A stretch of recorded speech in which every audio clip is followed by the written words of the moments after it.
welcome back to my channel. I think it's been quite a while since my last upload, probably 6 to 8 months.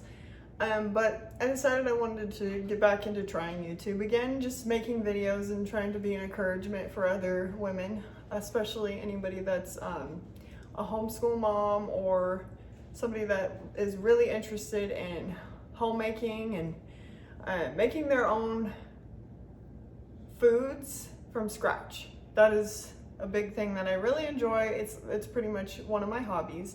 I enjoy doing breads now, which is one of the things that I was going to show you today. So I have started a couple of new things since the last time I did any videos, and the biggest thing that I have learned in the time from my last upload until today is how to do sourdough. So I know that's kind of like a fad type thing going on right now, and at first when I had heard about sourdough, I was thinking, that's not for me, I don't want to do that, because I thought this is just something that everybody's doing, and I'm one of those people that really tries to resist doing things that other people are doing just because other people are doing them. So, but then I had started seeing more and more about it, and my son, one of my sons, he really enjoys sourdough bread. So when we go to our local store, I have to buy him a loaf of bread because that's something that he really enjoys to eat, and he's pretty picky, so I get him that. And I started thinking, well, maybe if I could learn to do this myself, it would be, first of all, cost effective, which is my big thing. Because I'm a stay-at-home mother, and only my husband works, that is our one income. So in any way that I can, I want to try to cut prices because we need to pay our bills, obviously. So with food, I want to have as least amount of waste and as low amount of a grocery budget as possible. And I know that before everything that happened in this country and world that happened, I had been down to $100 a week that I was spending, so $400 a month for a family of 5. I was able to cut my grocery bill down to that, but ever since everything that's transpired in those past few years, my grocery budget has gone up, and even like the lowest I can get it now is about $150 a week. So that's quite a jump from what I was at. So right now I'm really interested in making things from scratch, and the biggest thing is the bread. So I did finally decide, okay, I'm gonna try this. I'm going to make my own starter, and I'm gonna start learning how to do sourdough. So in the beginning, I looked up a recipe that I thought looked pretty simple to make the starter, which if you're familiar with sourdough or that at all, it's just flour and water. So you take the flour and the water, and then over time, through the process of it sitting, it begins to ferment, and then it will become a sourdough starter, which is what you're aiming to get. And I know in the very beginning, I had no clue what I was doing at all. I'm still not that confident. I have more confidence than I did, and I'm growing in my confidence each time I make something new, but in the beginning, I had absolutely zero knowledge of sourdough. So I was really afraid when I had when I put my sourdough starter together, I was afraid it wasn't working because it started smelling weird, like it had an acetone smell to it, and it didn't seem right to me, and it wasn't moving.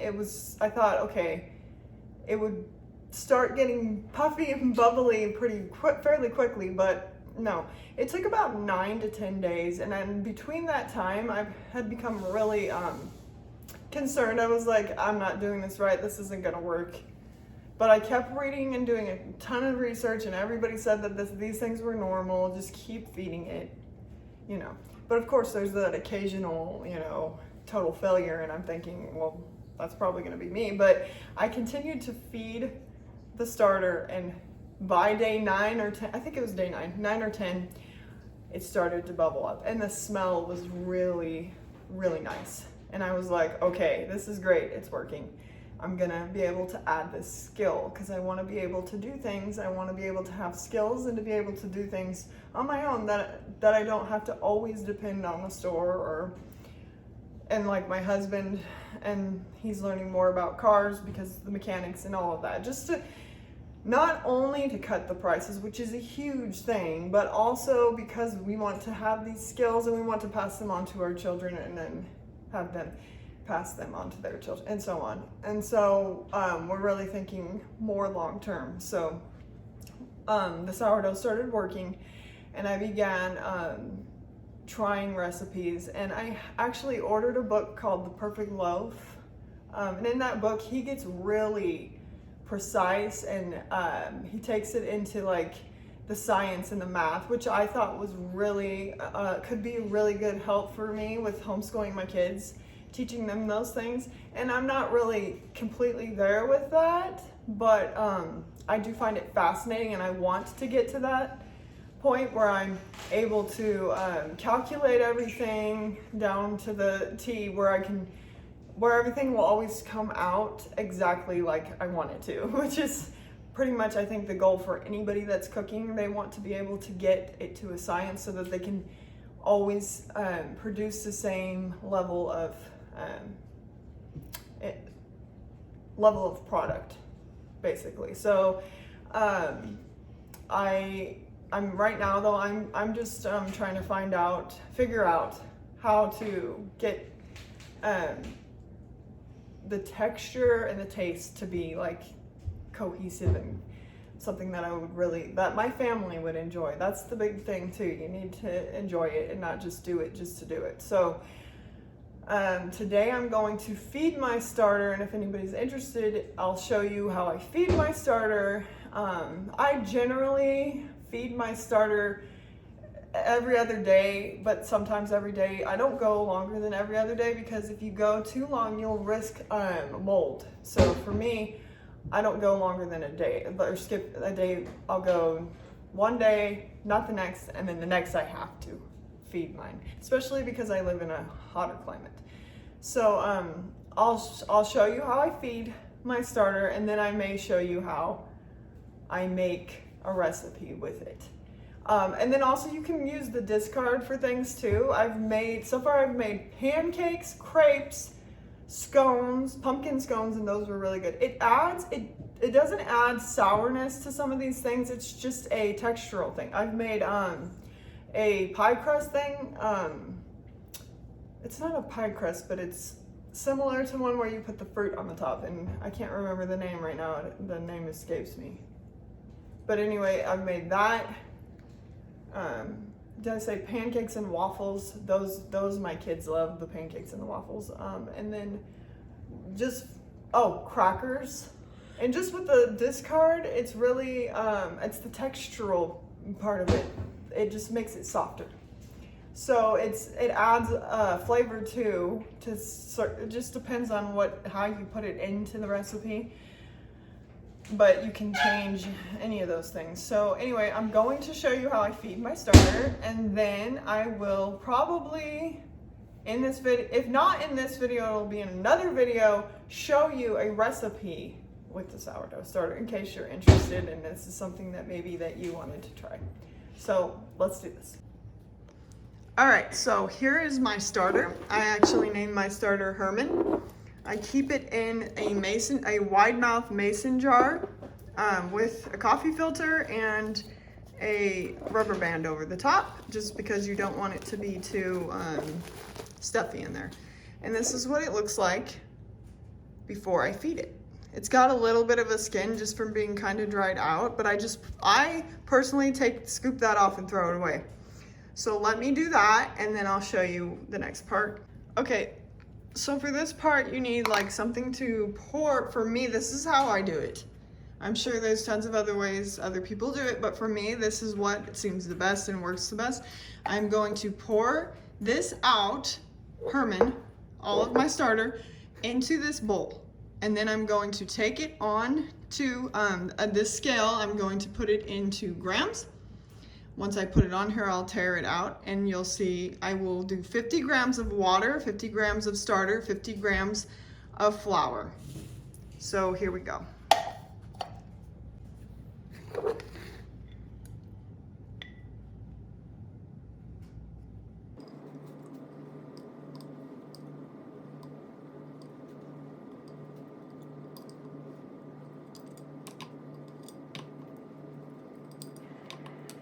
And before I do all that, I'm going to wash this out.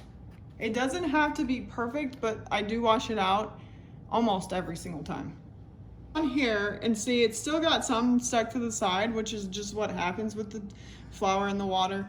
Now I could scrub that out, which I will do periodically, but I don't do it every single time, and I'm not gonna do it right now because I've already done it the other day, so I'm not gonna do it again. But you don't wanna keep anything on the side there for long because you can get mold and that'll ruin and you'll have to throw the whole thing away. So I'll tear this out.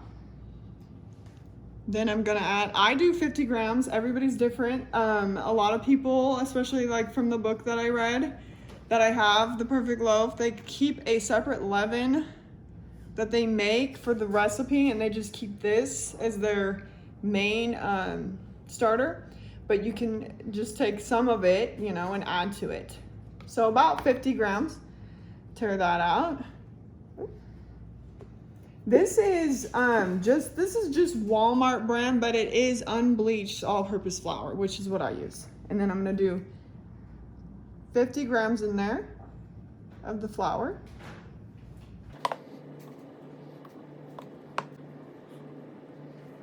Okay, then I'm gonna tear that out. And I'm going to do 50 grams of water.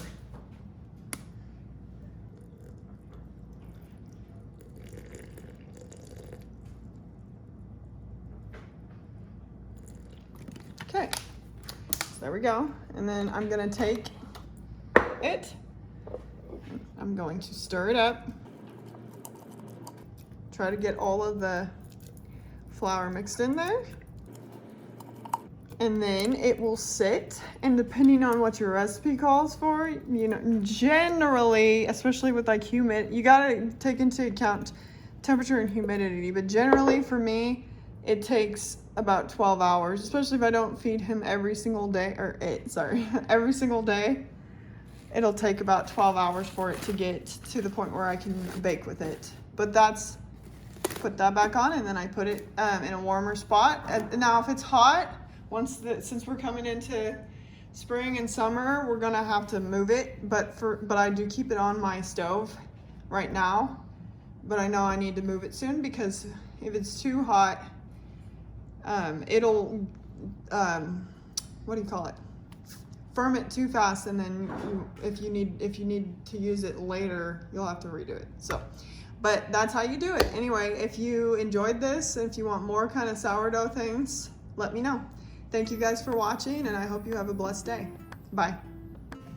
All right, so if you've stuck around this long, this is the bonus material. I'm gonna take that discard that I had, and I'm gonna make some pancakes with it. So the first thing I'm gonna do is add around 90 grams of flour to a bowl. I'm not exact, I just like to have it on my scale so that I have an idea of where it is. And then I will tear that out. And to that, I will add baking soda, baking powder, and salt and sugar. So I did around 5 grams of baking soda, but I wanted a little less, but then I decided I'll just leave it in, and they still turned out really good. So you don't have to be exact with this kind of thing. And then I add 2 grams of baking powder.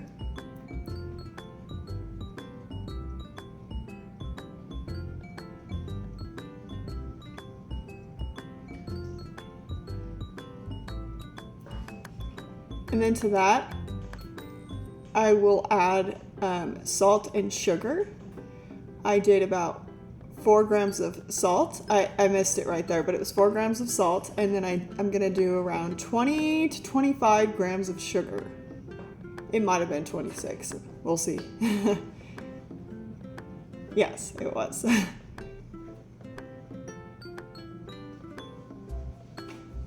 then I'm gonna stir that together.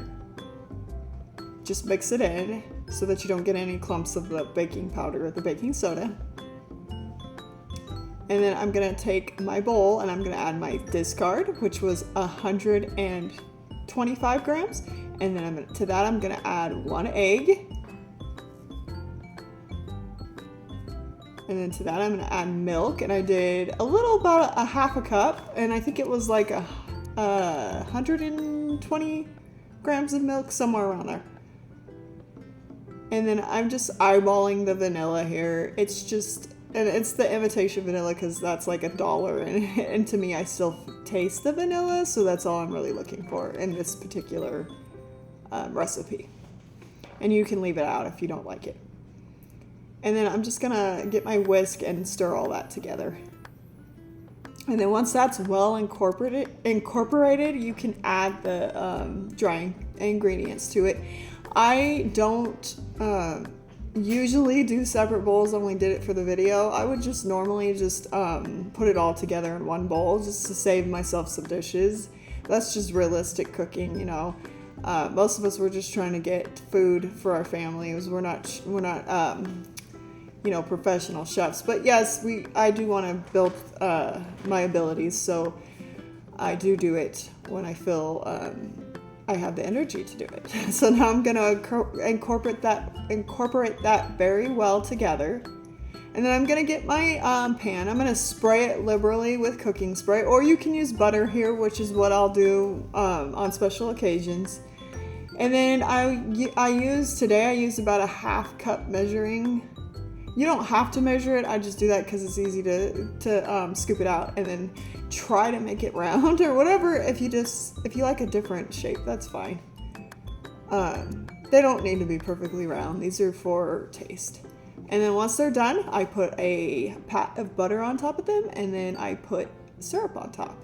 And these were delicious. They were soft, and the sourdough discard gives them that texture. So I hope that you try this recipe. Thanks for watching. Have a good day.